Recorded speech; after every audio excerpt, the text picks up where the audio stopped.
भजना गोमटा आणि थोया झाला फाटा बाधिकेचा. देवानं दिला महाराज हा जन्म आम्हाला, देवानं हा जन्म दिला आम्हाला, पण कळालेला नाही आम्हाला. त्याच्यामुळे हे मिळून तरी उपयोग आहे का काही? जो माणूस भजन करत नाही, जो देवाचं नामस्मरण करत नाही, जो समाजाच्या कामी येत नाही, जो देशाच्या कामी येत नाही, जो गावाच्या कामी येत नाही, जो धर्माच्या कामी येत नाही, हा त्याला मिळून तरी काय उपयोग काय महाराज?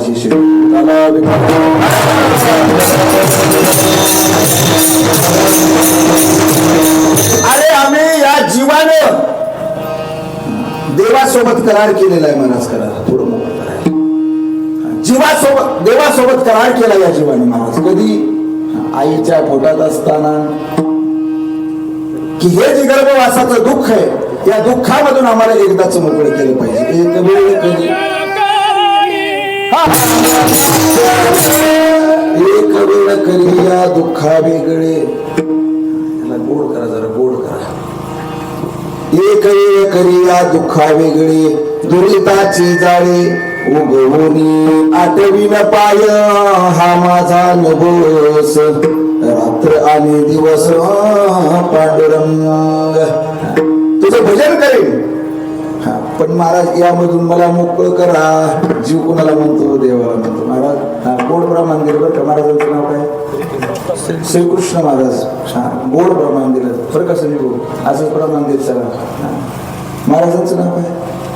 पंढरनाथ महाराज. पंढरनाथ बाबा गोड साथ आहे. चला आमचे कीर्तनकार प्रति इंदुरीकर महाराज सुद्धा या ठिकाणी उपस्थित आहेत बघा.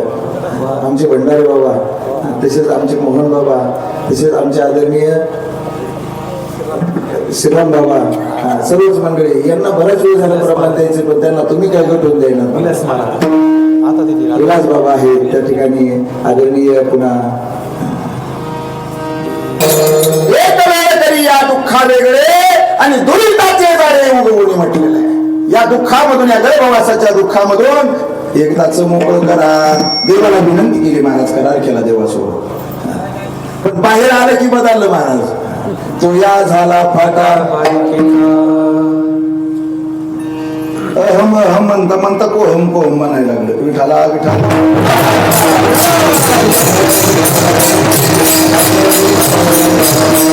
भजन करेन म्हटलं, पण बाहेर आल्याच्या नंतर बदलला आणि मग दुःख भोगू लागला. देवापासून वेगळा झाला आणि मग ज्या ज्या वेळेस त्रास होईल त्यावेळेस मग म्हणायचं देव कुठे लपला.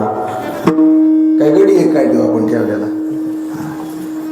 दुःख ज्या ज्या वेळेस होईल त्यावेळेस आम्हाला देव आठवतो, पण सुखात जोपर्यंत आम्ही तोपर्यंत देव आठवत नाही महाराज. म्हणून जीवनामध्ये माणसाच्या थोडस दुःख बी असावं. दुःख असल्याच्या नंतरच देवाची आठवण होते महाराज. सुखात कोणी देवाची आठवण करत नाही, सगळे दुःखामध्ये. म्हणून जीवनामध्ये माणसाच्या दुःख आलं पाहिजे थोडं तरी. लई सुखात बी नाही पाहिजे. विठाला विठाला. तुकाराम महाराजांचं जीवन जर पाहिलं तर त्यांच्या जीवनामध्ये महाराज सुख भोगण्यासारखं काय नव्हतं. सर्व काही होतं, पण त्यांना माहित होतं इथं जर सुख भोगत राहिलो मी, या भौतिक सुखामध्ये राहिलो, तर मला ते आध्यात्मिक सुख मिळणार नाही, देवाचं सुख मिळणार नाही. म्हणून महाराज एवढा काही श्रीमंत प्रपंच होता कोणाचा? जगद्गुरु तुकाराम महाराजांचा. त्याच्यावरती लाथ मारली महाराज, लाथ मारली. संसाराच्या नावे घालून, संसाराच्या नावे घालून शून्य वाढता हा पुण्य धर्म केला.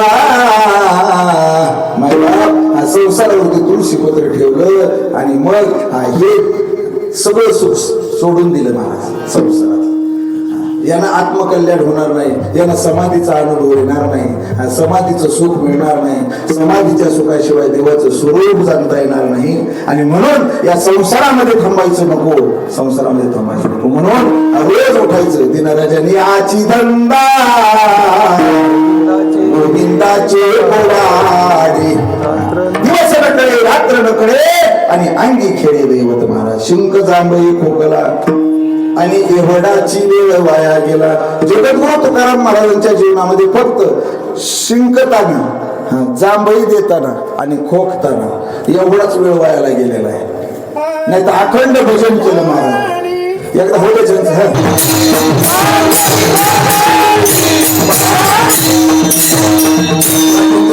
जोरदार टाळ्या. पांडुरंग ध्यानी पांडुरंग मनी जागृती स्वप्नी पांडुरंग. अखंड भजन केलं महाराज. जागा असताना सुसुप्तीमध्ये असताना आणि स्वप्नामध्ये सुद्धा जगद्गुरु तुकाराम महाराजांनी अखंड भजन केलं. हे का केलं महाराज? हे का केलं? त्यांना माहित होतं महाराज संसारामध्ये सुख नाही, म्हणून परमार्थ केल्याशिवाय पर्याय नाही. तसं आपण सुद्धा समजून घ्यायचं महाराज. संसार सोडायचा नाही. आपण जगद्गुरु तुकाराम महाराज जर झालो तर आपल्याला जगू सुद्धा द्यायचे नाही घरची माणसं. ते मग त्याने एवढा वाढवाच कशाला करून ठेवला होता असतो. विठाला विठाला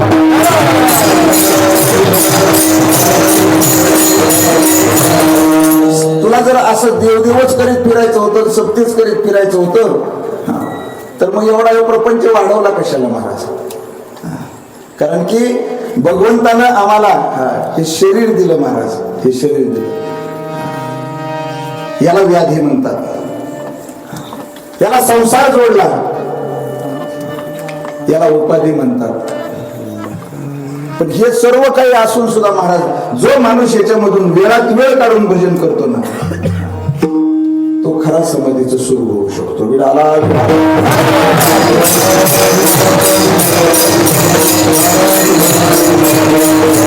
आणि म्हणून जगद्गुरु तुकाराम महाराजांनी अखंड भजन केलं महाराज. अखंड भजन केलं. रोज एके दिवशी भामचंद्र, एके दिवशी बोराडे, एके दिवशी भंडारा. कारण की माहित होतं त्यांना, हे जे शरीर मिळालंय आम्हाला, हे शरीर मला मिळालं कशा करता मिळालं? तर ते भजना करता मिळालं. आणि मिळालं ना माणसाला कळलं पाहिजे. मिळालं तर माणसाला ते कळलं पाहिजे. आणि नाही जर कळलं तर महाराज काय उपयोग होतो का? एक तर हे मिळणंच लय अवघड होतो.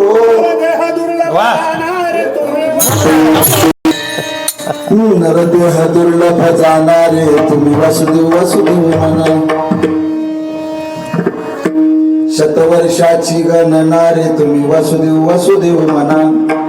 त्यामध्ये दुःख यातनारे तुम्ही वासुदेव वासुदेव म्हणा. तुम्ही आठवारे मधुसूदना.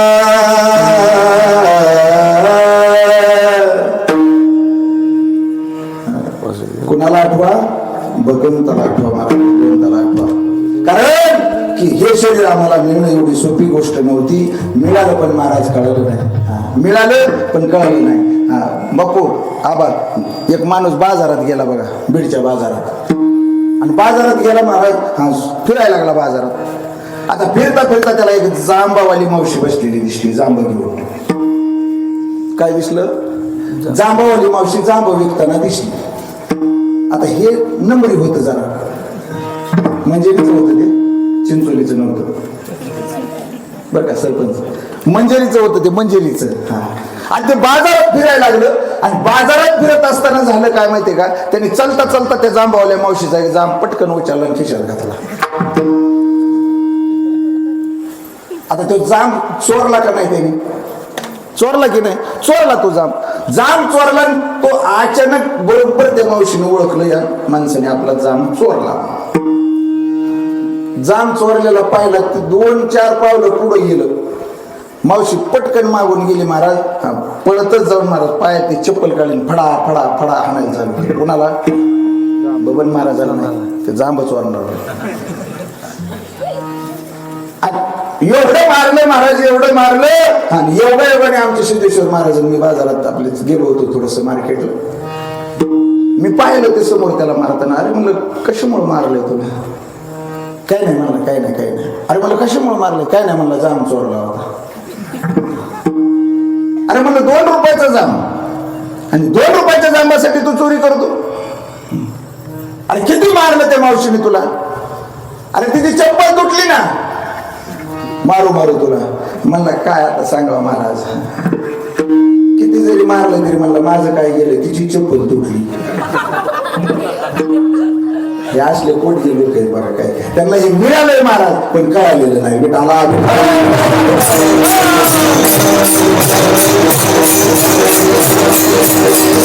आणि हे आम्हाला शरीर मिळालं, हा देह मिळाला पण तो कळालेला नाही. अरे आम्हाला मिळालं, देवाला मिळालं नाही महाराज, म्हणून देवाला इच्छा करावी हे शरीर मिळण्याकरता, हा मानवी जन्म मिळण्याकरता देवाने इच्छा करावी महाराज.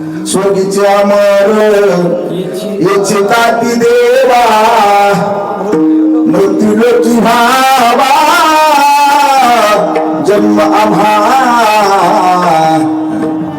महाराज स्वर्गातला इहलोकीचा हा देह देव इच्छिता ती पाही. देवाने इच्छा करावी या मानवी देहाची महाराज, पण देवाला मिळाला नाही, आम्हाला मिळाला पण आम्हाला कळलं नाही. विडाला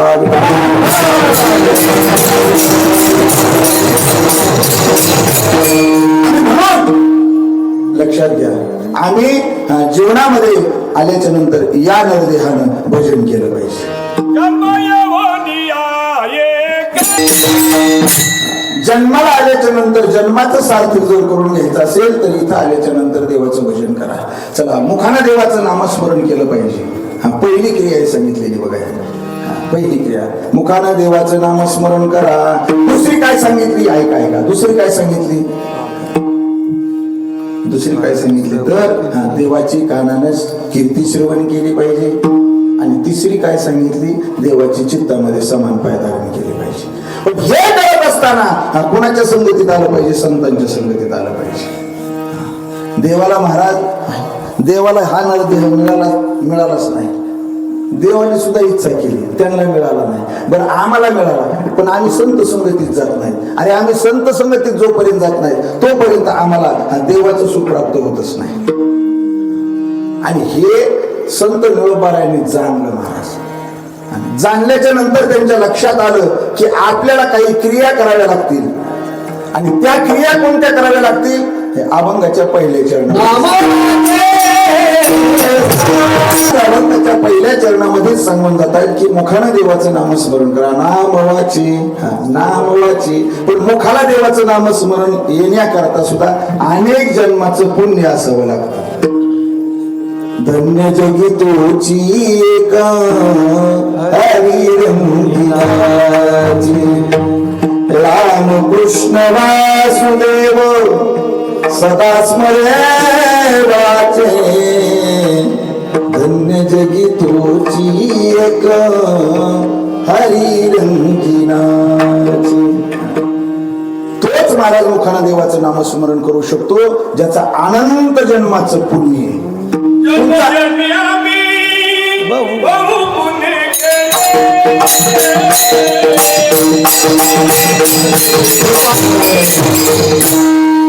इथून पुढे काय करा, सिंगल चाली घ्या आणि अशा उठवदार चाली घेत चला. म्हणजे आपल्याला कीर्तन वर नेत जायचंय आपल्याला. हा नाही तर वर नेऊन गप्पून खाली आणू नका. टाइम कमी आहे त्याच्यामुळे सिंगल म्हणा सगळेजण. आणि आनंद घ्यायचा सगळ्यांनी घ्यायचा पण झटके बस. हा विठाला असं ऐका. हा पुण्य लागतं महाराज, पुण्य लागतं. अनंत जन्माचं पुण्य लागतं. नामदेव महाराजांचं अनंत जन्माचं पुण्य सांगितलं शिवाजी महाराजांनी. अनंत जन्मीचे सुकृत पदरी आणि त्याचे मुखी हरी बैठा होय. हरिमुखी गाता अर्पण चिंता त्या नाही मागुता. महाराज पुण्यच लागतं त्याच वेळेस परमार्थ होतो. 18 वर्षापासून तुम्ही या गावामध्ये परमार्थ टिकवून ठेवला, जतन करून ठेवला महाराज. हे अनंत जन्माचं तुमचं पुण्य म्हणून तुमच्याकडून हा परमार्थ घडतो. एवढा आला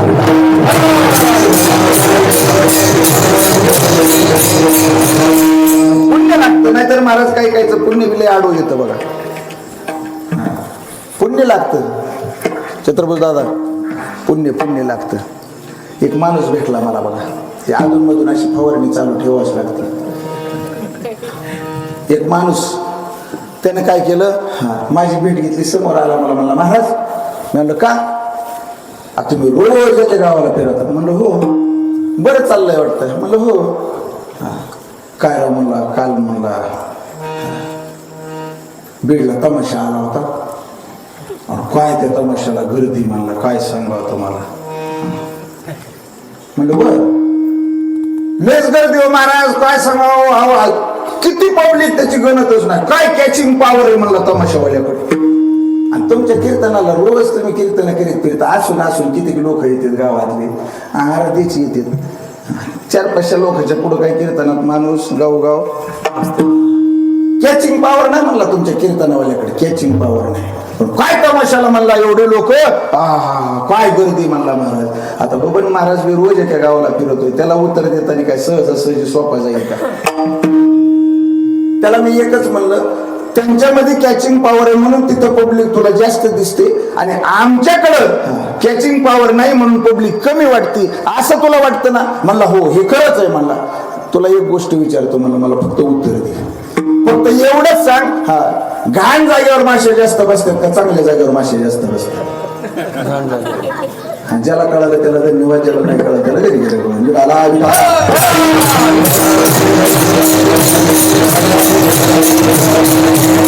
पुण्य लागतं, त्याशिवाय परमार्थ होत नाही. पुण्य असावं लागतं. त्याच वेळेस मुखाला देवाचं नामस्मरण येतं, घेई माझे वाचे आणि गोड नाम विठोबाचे, भगवंताचं नामस्मरण म्हणून मुखानं देवाचं नामस्मरण करत जा महाराज. चला पुढे निघायचे. दुसरी क्रिया कोणती सांगितली महाराज? वैराग्यवंतं सुविचारयुक्तं नमामि जोगं शिरसा गुरुन्तं. श्री राधा मेरी स्वामिनी मैं राधे जी को दास, जन्म जन्म मोहे दीजे श्री वृंदावन में वास. मंगलम भगवान विष्णु मंगलम गरुड़ध्वज मंगलम पुंडरीकाक्षो मंगलाय तनो हरि. नमः नमाज गुरुवर्या शुकमूर्ती करुणा दया. नमो संत श्रोत्यांच्या पाया अवेद वेदा करुनिया. योऽन्त प्रविश मम वाचमिमां प्रसुप्ता संजीवयत्य किल सिद्धिधर स्वधाम्ना. अन्योश्च हस्तचरणश्रवणत्वगादीन् प्राणान् नमो भगवते पुरुषाय तुभ्यं. सेवलागी सेवन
सेवक झालो तुमच्या लागलो निज चरणा. ओ स्वामी तू कया देवा यावरी न करावा व्यवसायांची केली स्मरण. होय सकळ विद्यांचे अधिकरण तेची बंधू श्री चरण श्री गुरुंचे ते नमस्कार. आता शरदिंदू समाकारे परब्रह्म स्वरूपिणी बासरा पीठ निलय सरस्वती नमोस्तुते. प्रस्तुत प्राप्त प्रसंगी चिंतन रूपी सेवेकरता निवडलेला अभंग.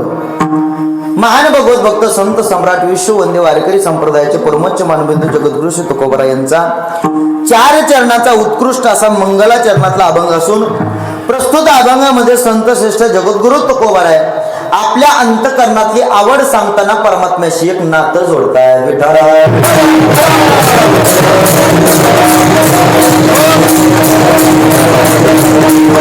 सेवेला आरंभ करण्यापूर्वी अल्पासा पर्याय द्यायचा, तो म्हणजे असं की आपल्या या मौजे चिंचोली माळी या गावामध्ये गेली 18 वर्षापासून स्वानंद सुखनिवासी भगवान श्री परमात्म्याच्या कृपेने, त्याचप्रमाणे श्री हरिभक्ती परायण परमपूज्य आदरणीय गुरुवर्य महंत नवनाथ बाबा गोरक्षनाथ टेकडी यांच्या कृपेने, त्याचप्रमाणे श्री हरिभक्ती परायण गुरुवर्य महादेव महाराज चाकरवाडीकर यांच्या कृपाशीर्वादाने, त्याचप्रमाणे श्री हरिभक्ती परायण परमपूज्य आदरणीय गुरुवर्य महंत स्वामी योगीराज महाराज श्री क्षेत्र संस्थान रामगड थोरलागड व श्री हरिभक्ती परायण परमपूज्य आदरणीय गुरुवर्य महंत अखंडानंद गिरीजी महाराज उर्फ दादाजी भवानीगड यांच्या उपस्थित सर्व गुणीजन गायक वादक परिसरातील महाराज मंडळी आता बहुसंख्येने या ठिकाणी उपस्थित आहेत. त्यामध्ये एकाएकाची जर नावं घ्यायची तर मला वाटतं आपलं कीर्तन त्यात जाईल, पण त्यामध्ये घ्यावंच लागेल.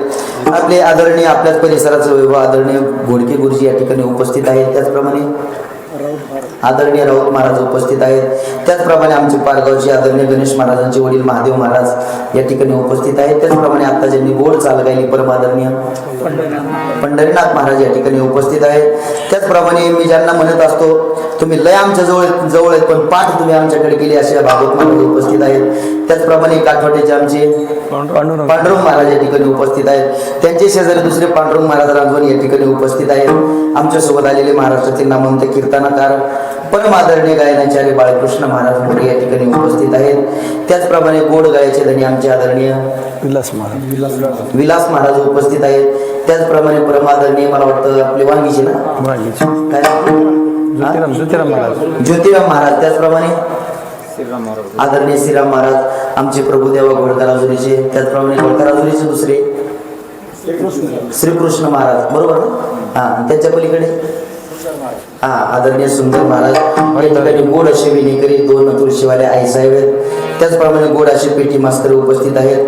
त्याचप्रमाणे जुनं काय म्हणतात ना, जुनं ते सोनं आदरणीय सखारी महाराज खेत्रे महाराज उपस्थित आहेत. गोड असे जुनी मैफिल ज्यांनी रंगवलेले माणसं आहेत असे आदरणीय महाराज या ठिकाणी बसलेले आहेत. त्याचप्रमाणे गोड असे मृदांगाचार्य मृदंग अलंकार मृदंग महर्षी आमचे भविष्यातली आणखीन फार उच्च लेवलला जाणार महाराज परम आदरणीय आपल्याच गावचं वैभव आदरणीय यश दादा या ठिकाणी उपस्थित आहे. दादालाही कोटी कोटी धन्यवाद. त्याचप्रमाणे माझा आवाज ज्यांच्यापर्यंत पोहोचवतोय आमचे परम मित्र परम आदरणीय महादेव दादा खोड साईनाथ साऊंड सर्व्हिस दादांनाही खूप खूप धन्यवाद. त्याचप्रमाणे आता बरीच परिसरातली आमचे छत्रभूज दादा आहेत, आमचे मारुद्र बापू आहेत. त्याचप्रमाणे ते बजरंग बापू कुठे गेले पाठीमागे असे सगळे आमचे मला बऱ्याच जणांचे 5-6 जणांचे फोन आले महाराज. ते गायकवाड मामा मला ते फोन एवढे फोन आले महाराज, कोणता नेमका कोणता माणूस हेच आल्यावर कळाला विठ्ठल. कारण आता बरेच दिवस झाले नंबर शिवाय ते ज्यांचं दररोज व्हॉट्सअपला पाहणं आहे, परंतु भेट बरेच दिवस झाले नाही. तरी आमची राजुरीत त्या दिवशी महाराज भेटले, म्हणजे महाराज तारीख ध्यानात आहे का, त्यांनी अगोदर डायरीत बघितली म्हणलं आहे. म्हणून सगळे आपण या ठिकाणी उपस्थित आहात. सर्वांच्या चरणी कोटी कोटी दंडवत आणि याच ठिकाणी सेवेला प्रारंभ करतो. विठ्ठल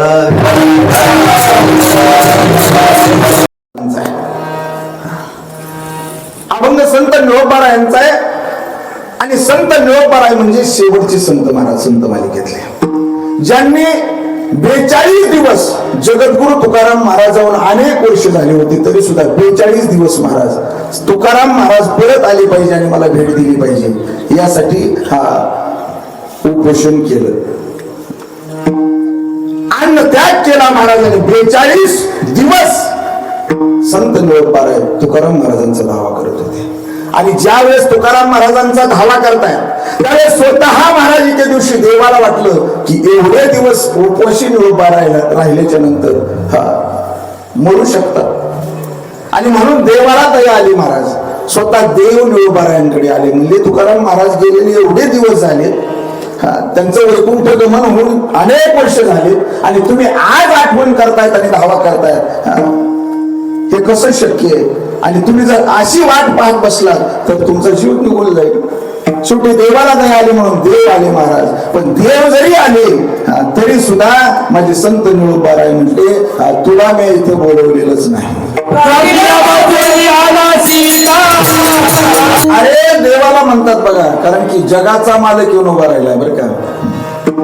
डाके महाराज जगाचा मालक समोर येऊन उभा राहिलाय, तरी सुद्धा गतीर भरता प्रभू साक्षी निवास शरणम सुरत प्रभो प्रलय स्थानम निधानम बीज मोभेयम म्या बोलविल्या वेदो बोले म्या चालविल्या सुगे चाले म्या हलविल्या प्राण हाले जो जगाते चाळे. तर महाराज हा पान सुद्धा ज्याच्या सत्तेमुळे हालत नाही झाडाचं एवढा जगाचा मालक समोरून उभा राहिला कोणाच्या निळोबारायांच्या. तरी सुद्धा निर्वाण सोडलं नाही महाराज, तरी सुद्धा अन्न घेणार नाही म्हटले. ज्या वेळेस देव म्हणू लागले तुकाराम महाराजांची तुम्ही आठवण करतायत, अहो तुम्हाला काही झालं तर काय करायचं, हा डायरेक्ट म्हणले निळोबार आहे. तुला इथं कोणी सांगितलं यायचं, तुला मी बोलवलंच ना, तू जगाचा जरी मालक असला तरी मला गेलं देणं नाही. माझी निष्ठा कुणावरती आहे, मी धावा कुणाचा करतोय. देवाने सुद्धा विचारलं कुणाचा धावा करता, कुणा करता चाललंय हे सर्व. निळोबारा म्हटले तुला ओळखत नाही मी. देवाला म्हणले देवाला तुला ओळखत नाही. निळा म्हणे आम्ही निळकोची देवा तू गजाचा धावा करीत सो. अरे देवा मी तुला ओळखत नाही, मला कोण पाहिजे, मला जगद्गुरु तुकाराम महाराज पाहिजे. आणि एवढा अधिकार संत निळोबारायांचा आहे महाराज, सामान्य अधिकार आहे का संत निळोबारायांचा. पण तरी सुद्धा महाराज ऐका, संत निळोबारायांनी जगाचा मालक वापस पाठवला. कारण की तुकाराम महाराज 3 वेळेस आलेले बघा वैकुंठावर, 3 वेळेस आले. एकदा स्वतःच्या मुली करता आले, दुसऱ्या वेळेस संत जगणारे महाराजांकरिता आले, आणि तिसऱ्या वेळेस संत निळोबारायण करता आले महाराज. 3 वेळेस जगद्गुरु तुकाराम महाराज वापस आले. विठाला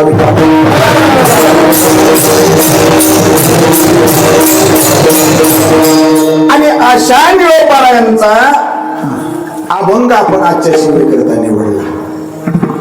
आणि या अभंगामध्ये जे संत निळोबाराय आहेत हे काही साधनं सांगतात बघा तुम्हाला. जर कारण की आपल्या सर्व इंद्रियाकडून कीर्तन साधनेच्या द्वाराच आपण समाधीचा अनुभव घेऊ शकतो.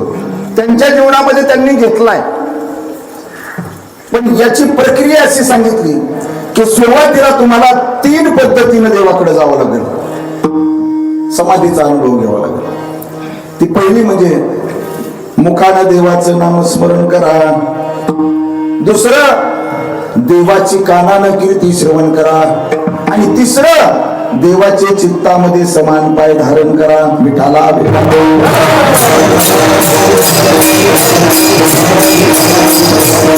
या 3 क्रिया जर आम्ही केल्या, 3 क्रिया जर आम्ही केल्या तर तुम्ही काळ सुद्धा सार्थ करू शकतात, काळावरती सुद्धा विजय मिळवू शकतात. पण या 3 क्रिया कराव्या लागतील. आणि या करत असताना तुम्हाला संतांची संगती द्यावं लागेल. विठाला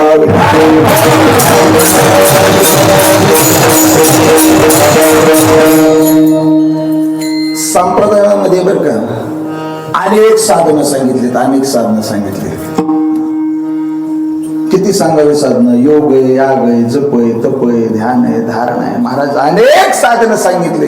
पण ज्ञानेश्वर महाराज म्हटले हे अनेक साधनं जरी असले तरी या साधनानं तुम्ही समाधीचा अनुभव घेताल की नाही याच्यामध्ये शंका आहे. योग याग विधी येणे न याग विधी येणे नव्हे सिद्धी, येणे नव्हे सिद्धी. एवढ्या अवघड कुटण्यात पडूच नका. योगाच्या वाटा जे निघाले का सुबटा तया दुःखात अतिशील वाटा भागा आला. कारण की हे जे साधन आहेत या साधनानं आमचा काळ सार्थक होईल का नाही, आम्ही समाधीचं सुख घेतो की नाही यावरती शंका आहे. पण निळोबाराय तर म्हणले एवढे कुठाने करूच नका, एवढ्या अवघड साधनात पडूच नका. सोपे साधना सांगितले महाराज त्यांनी. त्याची परमार्थ साधना मुखी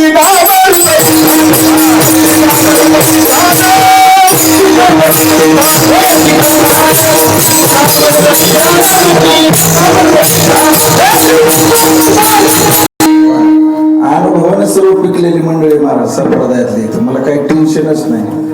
आदरणीय आता सध्या महाराष्ट्रामध्ये कीर्तनकार म्हणून गोड असं व्यक्तिमत्व समोर येते असे असणारे आमचे मित्र गणेश महाराज आमटे यांचे पिताश्री सुद्धा महाराज माझ्या कीर्तनामध्ये उभे आहेत. बऱ्याचशा जागेवर 2-3 जागेवर त्यांचा माझा योग घडून आलाय. आमचं भाग्य समजतो बाबा आम्ही. बाबा सुद्धा या ठिकाणी आवर्जून उपस्थित असो. हा हेच परमार्थ साधन. आणि मुखी नाम हृदयी ध्यान, एवढ्या गोष्टी जीवनामध्ये अवघड कुठाने करीत बसू नका. सरळ सरळ ही सोपी साधना करा. ऐका, काही क्रियाशास्त्रानं विशेष सांगितल्या, पण काही क्रिया साधारण सांगितल्या. साधारण क्रिया जर कोणत्या म्हटलं, साधारण क्रिया आहार निद्रा भय म्हणजे महाराज या साधारण क्रिया आहेत बरं काय, सर्वांच्या जीवनामध्ये असतात ह्या. पण विशेष क्रिया ह्या फक्त मानवाच्या जीवनात घडतात. मग विशेष क्रिया कोणती?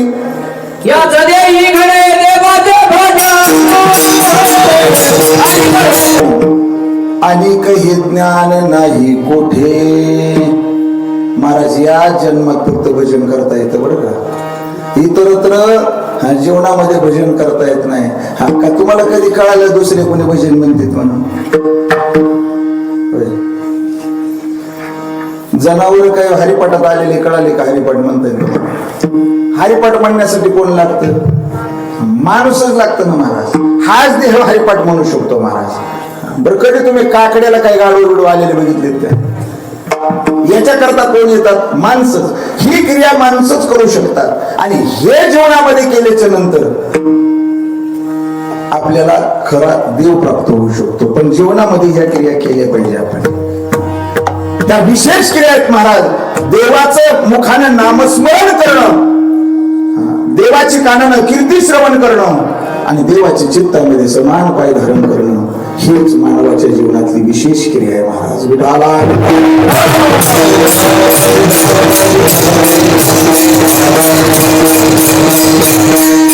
समाधी समाधी समाधी समाधीचा अनुभव जर घ्यायचा असेल आणि समाधीच लागली पाहिजे. समाधी लागते महाराज, समाधी लागते. समाधीचे प्रकार सांगितले. योग समाधी आहे, भक्ती समाधी आहे, ज्ञान समाधी आहे. पण भक्ती समाधी एवढी सर्वश्रेष्ठ समाधी महाराज. सहज सहज तुम्ही भगवंताचं नुसतं नामस्मरण करत राहिला तरी तुम्ही समाधीचं सुख होऊ शकतात. समाधी लागू शकते महाराज. असो चला, मनुष्याच्या जीवनातच ही क्रिया घडत असते. म्हणून आपण जीवनामध्ये आल्याच्या नंतर ह्या गोष्टी केल्या पाहिजे. अरे आम्हाला हा जो देह प्राप्त झालाय तो त्या करताच झालेला आहे, पण आम्हाला तो कळालेला नाही बरं का. हा देह कशा करता देवाने दिला हा आम्हाला कळालेलाच नाही ना. म्हणून तर आम्ही अडचणीमध्ये येतो, दुःखामध्ये येतो. कळायला पाहिजे कशा करता दिलाय महाराज देह. देवी दिला